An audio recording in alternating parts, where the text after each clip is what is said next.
This whole thing started as a press conference, but it turned into a public execution of the old order when Shedeur Sanders' $100 million endorsement deal landed right there in front of the flashing cameras. It wasn't just a big announcement, it was a detonation. The shockwave didn't just hit the headlines, it shattered the power structure of the Cleveland Browns. You saw it on Kevin Stefanski's face. That stunned expression, that forced, rigid composure became the single viral image of a coach watching his relevance evaporate in real time. He wasn't just overshadowed, he was in that moment finished. If you're here for the real story, the messy, uncomfortable, behind-the-scenes truth they edit out of the highlight reel, the stuff about power, money, and the inevitable clash between legacy and the future, you need to hit subscribe right now. And if you're sticking around to see exactly how this Browns QB chaos plays out, because this is just getting started, you must be subscribed. Sanders didn't walk into the NFL as a hopeful rookie. He arrived as a media titan. He had quietly spent years building an independent digital empire, securing cross-industry deals, negotiating for brand control clauses. The Browns, the coaching staff, the whole old-school system, they weren't ready. They failed to evolve with the moment, and in that failure, they effectively handed the narrative and potentially the entire franchise to a quarterback who was already bigger than their system. This was a live television power shift, and the fallout is still seismic. The anatomy of the power shift. What Sanders dropped during what was supposed to be a routine press event was a bombshell of leverage, a $100 million endorsement portfolio spanning apparel, energy drinks, automotive, cryptocurrency, but the money was only half the story. The clauses granting him control over his personal brand were the real weapons.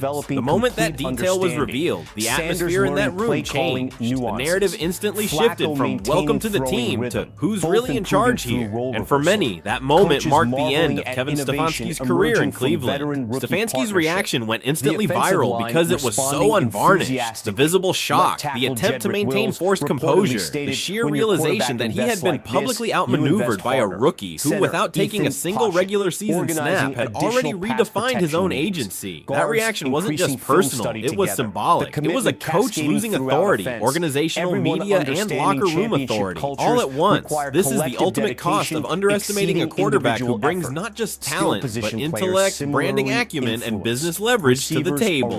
The deal itself was a masterclass in structure. Sanders strategically diversified his portfolio, ensuring his financial stability doesn't depend on the NFL contract. By securing control clauses, negotiating for ownership stakes, and retaining branding rights, he established that his revenue streams and personal brand would rise and fall on his own terms, not at the whim of team decisions or a coaching staff's mood. This flips the traditional model on its head. Traditionally, the franchise and the coach hold power because the athlete is dependent on them for opportunity, income, and identity. Sanders arrived with so much external value that the franchise, by comparison, looked smaller, more provincial, exposing organizational weakness. That moment in the press conference laid bare the Browns' internal dysfunction. The optics were terrible. They revealed a misalignment between ownership and the coaching staff, a front office caught flat-footed, and a broken communication chain. The simple fact that they had no plan to prepare their head coach for a moment where their quarterback would essentially steal the spotlight shows organizational weakness. Leadership that can't anticipate the ambition, the strategy, and the brand potential of the athletes they draft is not leadership, it's reactive management. Stefanski's humiliation was about relevancy, not a bad play call or a losing streak. The NFL is evolving. The quarterbacks now entering the league are not just athletes, they are brands, media creators, and social influencers. They arrive with a pre-established voice and presence. When a coach is confronted with a player who already commands more media weight and financial leverage before his first start and is forced to publicly react, he is no longer in charge. The authority coin flip now goes the way of the player. In that public moment, Stefanski's job security crumbled. Major media voices seized on the reaction, calling his tenure in Cleveland effectively over, not because of his record, but because he looked like he had no counter, no strategy, and no answers to the new paradigm. He looked like a man about to be unseated. The league-wide ripple effects. The repercussions rippled outward almost immediately. The conversation around the league shifted. Front offices are no longer just worrying about playbooks and injuries. They are now adding branding strategies, athlete autonomy, and marketing alignment to their core concerns. This isn't a side issue anymore. It's core to roster construction and team identity. Sanders made it clear he's not waiting for permission. By deliberately timing the announcement during training camp, he controlled the media cycle. He forced the organization to respond publicly in real real time. That is power. That is agency. That is influence. He didn't just sign endorsement deals. He shifted the paradigm. This kind of move threatens coaching hegemony. It threatens franchises built on a top-down authoritarian model. It sends a clear signal to every upcoming quarterback and agent. You don't have to kneel to the system. You can arrive with your own leverage. You can carry media weight into your first season. You can shape your path rather than adapting to theirs. The economic stakes are massive. Sanders' deal is projected to generate revenue not just for him, but for the franchise itself. Think merchandise, ticket sales, increased exposure, partnership interest, all potentially rising when your quarterback is a global brand magnet. But resistance to his influence puts all that upside at risk. If the Browns refuse to lean into his control, they may lose both the intangible hype and the tangible revenue benefits. Cleveland now has a choice: rebuild around Sanders' influence or risk collapsing around it. We're already hearing speculation about Stefanski's replacement, whether Sanders might eventually demand greater structural control within the organization, or even whether he becomes disillusioned enough by the resistance to request a trade. None of these scenarios are hypothetical. They are very real possibilities emerging from this single crisis moment. The new NFL blueprint, the long-term influence on the NFL cannot be overstated. If Sanders successfully wields this brand power this early, a wave of rookies will follow, entering the league with pre-established platforms, sponsorships, and leverage. Teams will need to adjust scouting, contracts, coaching models, and leadership approaches, all to compete in an ecosystem where authority is no longer top-down. Players will push for more control clauses, brand autonomy, and cross-industry partnerships. That is a fundamental, irreversible shift. Cleveland, caught in this reactive state, has to make a critical decision: adapt or collapse. Can they restructure their organization to support rather than suppress Sanders' influence? Do they align coaching, ownership, marketing, and media strategy under a new athlete-empowered paradigm? Or is the franchise locked into defending a traditional model that is already crumbling before their eyes? At stake is not just one season, but the Browns' reputation for decades. If they botch this era, they'll look like they failed to see the future they invited. If they embrace it, they could become a blueprint for how franchises reinvent themselves in this new NFL era. Kevin Stefanski's coaching career didn't end because of wins or losses. It ended because he couldn't contain the new power that walked into his building. Shedeur Sanders' $100 million deal was not just a headline. It was a turning point. The NFL shifted in Cleveland that day. The question now is which franchises will survive in this new world, and which will be left behind clinging to a dying structure. Let me know what you think. Should Cleveland dismantle their old structure and rebuild around Sanders' influence, embracing the new model? Or is this too far a departure from tradition, and should the coach try to re-establish old-school authority? Drop your take in the comments below. The unraveling of the old guard.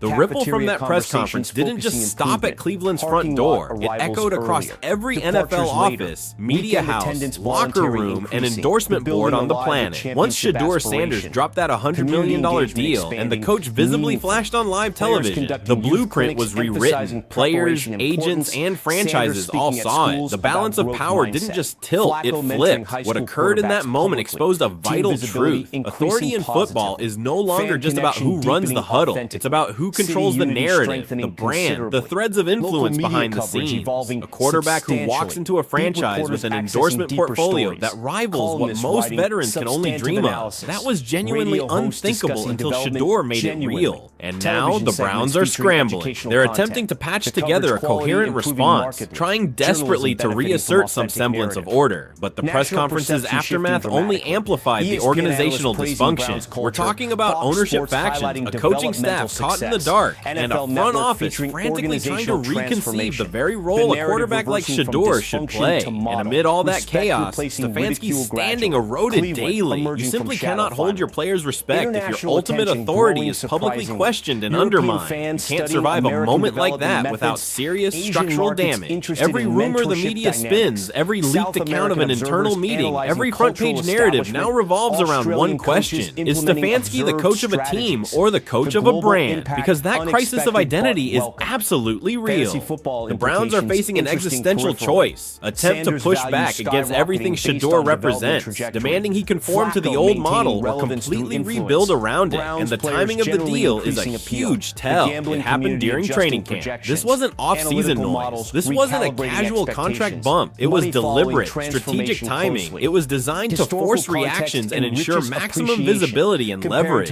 That is not a rookie marketing play. That is a strategic move in a game that's fundamentally bigger than football. Stefanski, the symbol of resistance. Meanwhile, Kevin Stefanski's legacy is unraveling in real time, not because of a single loss, but because he didn't read the room or the shift. The NFL still has room for coaching adapters, those who see a rising star with a powerful brand and know how to integrate them into the team's success. But a coach who gets blindsided by his own quarterback's biggest move, that is poison in today's media climate. That is a leadership blemish that once it goes viral is impossible to erase. No one in that Cleveland building looked ready. Not ownership, not the front office, not the coach. And that collective lack of readiness now signals weakness. Other franchises are watching and actively reevaluating their own quarterback rooms. If a rookie can walk in with this kind of leverage, what does that do to your staff, to your contract clauses, to your marketing department, to your coach's authority, to the expectations of every other player on your roster? This changes scout reports. They now have to assess not just on-field skills, but off-field influence. How active is his brand? How many followers? What are his crossover interests? What is his sponsorship potential? Because if your star player brings that much outside gravity, you have to manage it. You can't pretend it doesn't factor into contract negotiations or locker room stability. Sanders' move forced that reckoning on the entire league. By the time he stepped off that stage, the old hierarchies in Cleveland had begun to collapse. The dominant narrative was no longer, how will he play, but can Cleveland contain him? And the answer was already being drafted in social feeds, in media hot takes, and in league power boards. No, they can't. The new rules of the game. Coaches who once built their careers on controlling personalities are now vulnerable. A quarterback with brand power doesn't negotiate the same way. He doesn't tolerate constraints imposed by those clinging to outdated ideologies. He demands a voice. He expects a say. If a coach resists that, there will be friction. If a coach's ego resists that, that coach won't stand long. Stefanski's reaction made that resistance visibly clear. It was caught by every journalist, every fan, every executive. His discomfort became the evidence. His unease became his downfall. Had he been calm, collected, or even overtly supportive, the narrative might have been about a rising partnership, but he wasn't. He looked taken off guard, squeezed, and exposed. And in that very exposure, a generational shift was registered. You can't walk into a league defined by seasons, games, and tape and survive a move like this unless your infrastructure changes immediately. Coaches must become brand literate. Front offices must integrate media strategy into their roster planning. Ownership must learn to balance revenue, legacy, and player autonomy. There is no separating sports from influence anymore. Cleveland's eventual success or failure will be judged not merely on whether they win games, but on whether they successfully adapt their structure to this new reality. If they resist, they'll become the case study in franchise irrelevancy. If they pivot, embrace Shedeur's power, and build organizational architecture around it, reconstituting roles to support this new model, they might emerge not just as a team revived, but as a league benchmark for the athlete-empowered franchise model. But the path is narrow, and the risk is immense. One misstep, and the damage becomes identity-shaping. If they fire Stefanski too quickly, it looks reactive and unstable. If they keep him too long, it looks like cowardly weakness. The front office must behave like architects now, not just constructors. They must dismantle the old hierarchies quietly, strategically, and rebuild with absolute clarity. Sanders' influence is already bigger than the Browns. His brand, his endorsements, his narrative, they all transcend jersey color. And when a quarterback has more influence than his franchise's entire promotional arm, the franchise becomes a component in his empire, not the other way around. That is a deeply uncomfortable truth for teams long accustomed to dictating every relationship. But it is the new paradigm. And Cleveland's moment to either scar or pioneer isn't tomorrow. It's now. In the coming weeks, we will see the path they choose. Do they try to sanitize the narrative and quietly push this under the rug, or do they aggressively restructure? We'll see whether Stefanski is released relieved of his duties immediately, or merely allowed to fade out in a slow, agonizing process. We'll watch whether the front office aligns its media,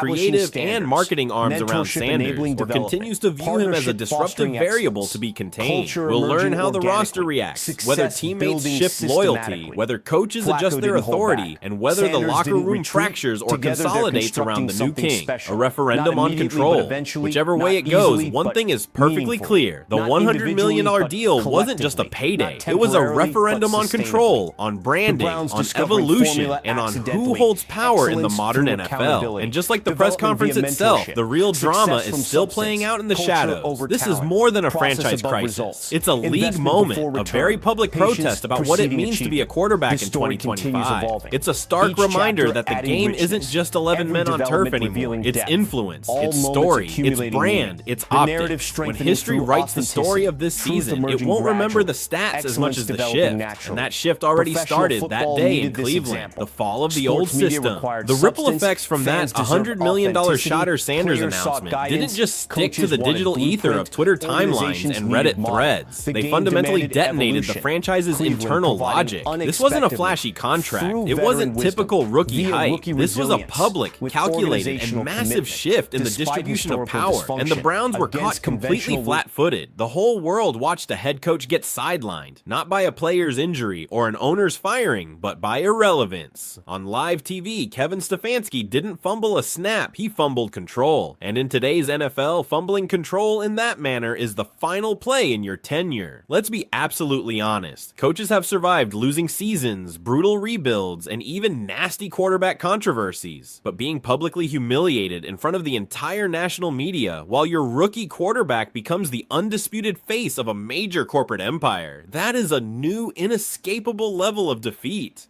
Stefanski's blank stare, the stiffened posture, the visible confusion. It wasn't just a reaction, it was a confirmation that the true leadership had already shifted and absolutely no one sent him the memo. This was not a player doing too much. This was an organization doing far too little. The front office clearly didn't anticipate the scale of media dominance that came with Sanders. Ownership wasn't prepped for it. The marketing department wasn't coordinated. No one seemed to have been thoroughly briefed on how Sanders was about to rewrite the rookie narrative before he ever took a regular season snap. This only serves to reinforce the core problem. Cleveland as an organization is stuck in an outdated model.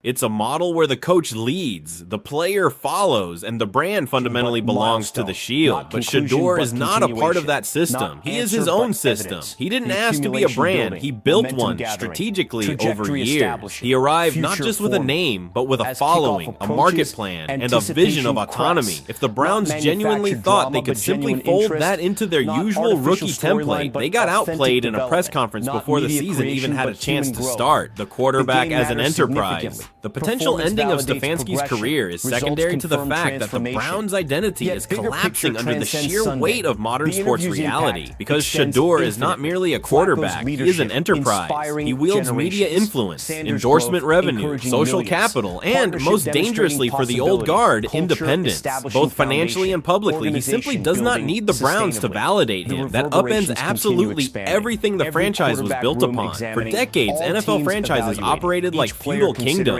Coaches were the ultimate rulers, and players were their subjects. Rookies had to painstakingly earn their voice, earn the spotlight, and earn their power over years.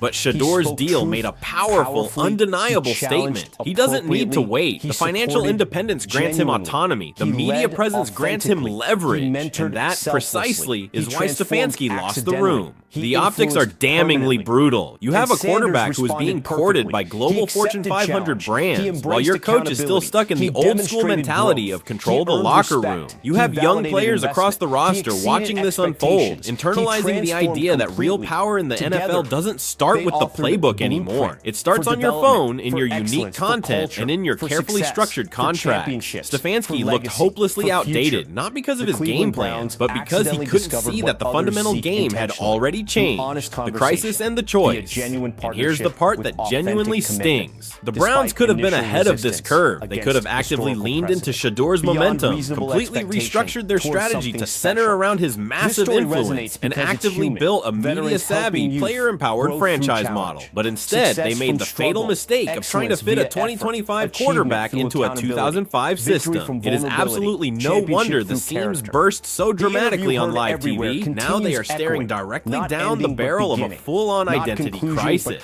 Do you side with the past, with the coach, the rigid hierarchy, and the outdated structure, or do you bravely rebuild around the future, around Shedeur, around player empowerment, and around modern influence? Because you cannot successfully do both. One vision has to win out, and right now, the clock is ticking relentlessly.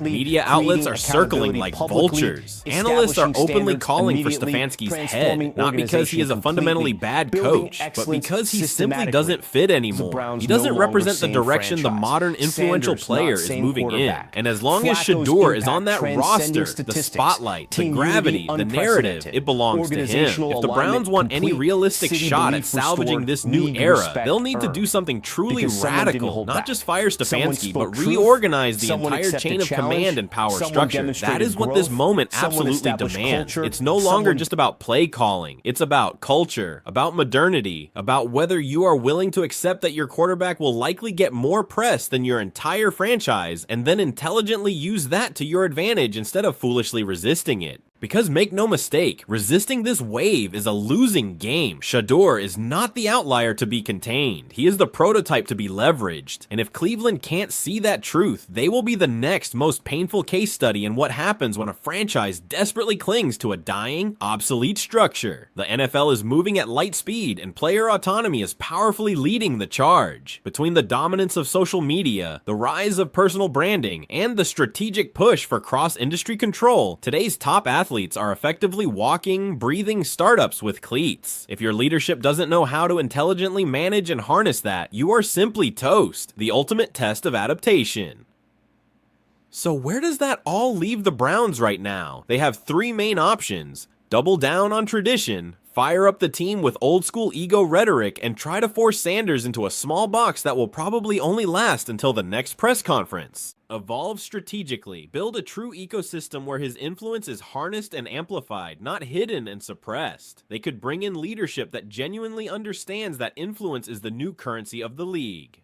Do nothing. Simply try to wait it out, which is perhaps the most dangerous choice of all. They must realign the franchise to support, not suppress, the next generation of player entrepreneurs. And Stefanski, fair or not, has already become the symbol of institutional resistance to change. That press conference locked in the narrative. That's what happens in a media-first league. Perception is the ultimate performance. This is a test not just for the Cleveland Browns, but for the entire NFL, because how the league handles Shedeur Sanders will undeniably shape how every young, branded, financially independent athlete sees their future. Is the NFL ready to genuinely treat its most valuable players like partners? Or will it continue to cling desperately to its old models of authoritarian control until that control completely breaks? Cleveland has no time left to play it safe. If they stall, they risk losing Shedeur and his generational upside. If they try to fight him, they lose the locker room and their own credibility. If they try to ignore him, they lose the media and the public conversation. And if they lose all three of those things, they will utterly lose their relevance. So yes, a $100 million endorsement deal just ended a coaching career. But far more significantly, it launched a brand new era for the entire league. The only remaining question is, who is truly ready for it? And more importantly, who absolutely isn't? Drop your final thoughts in the comments. Do the Browns aggressively rebuild around Shedeur's influence? Or does the league find a way to push back on this player-driven model before it takes over? And if you're into breaking down the ultimate power plays behind the press conferences, the real strategy of the new NFL, make sure you're subscribed and have the bell notification on. This saga is only just getting started. It's going to get much messier before it gets clean. The inevitable reckoning. We are watching a real-time battle for the soul of the modern professional sports franchise. The power traditionally held by old money, old names, and old playbooks is now being aggressively challenged by new media, new money, and new leverage. Shedeur Sanders isn't just one player, he is the vanguard of a new labor class in the NFL, a class that demands a seat at the table, not just a place on the roster. The entire episode exposes the inherent hypocrisy of the league's business model. The NFL desperately wants its stars to be recognizable, marketable, and influential, until that influence becomes so great that it challenges the central authority of the team. They want the revenue, but they don't want the autonomy that generates it. Sanders shattered that fragile agreement. He proved that a player can be a financial powerhouse independent of the team's immediate success. That is a threat to any leadership structure that relies on the player's financial dependency to enforce control. For Kevin Stefanski, this was the ultimate trap. He was hired to bring stability and a clear, established structure. He represented the old guard, the idea that the team's culture is top-down and non-negotiable. His job description was, in effect, to keep the enormous egos and personalities in check. Then Sanders walked in, and the coach's tools, the control, the discipline, the gradual ascent of a rookie were instantly rendered obsolete. How do you punish a player whose external net worth already dwarfs the franchise's annual revenue in a single endorsement package? You can't. Every traditional coaching mechanism for discipline, the benching, the fines, the public shaming, becomes a public relations disaster for the team and a mere blip for the player. The question isn't whether Stefanski is a good coach. The question is whether he is the right leader for a revolution he didn't start and can't stop. His reaction confirmed he is not. He saw the deal as a threat to his authority when a more modern leader would have seen it as the ultimate organizational opportunity. That small difference in perception is why his job is now hanging by a thread. The path forward for Cleveland, if the Browns are smart, and that's a huge if given their track record, they will make a swift surgical change. This isn't about blaming Stefanski, it's about making a strategic hire. They need to bring in a coach who has a CEO-like mentality, a leader who understands how to manage an ecosystem of talent, brand, and influence. This new coach would need to be less of a play caller and more of an integrator, someone who views Sanders' brand as a shared organizational asset to be collaboratively managed, not a personal time bomb to be contained.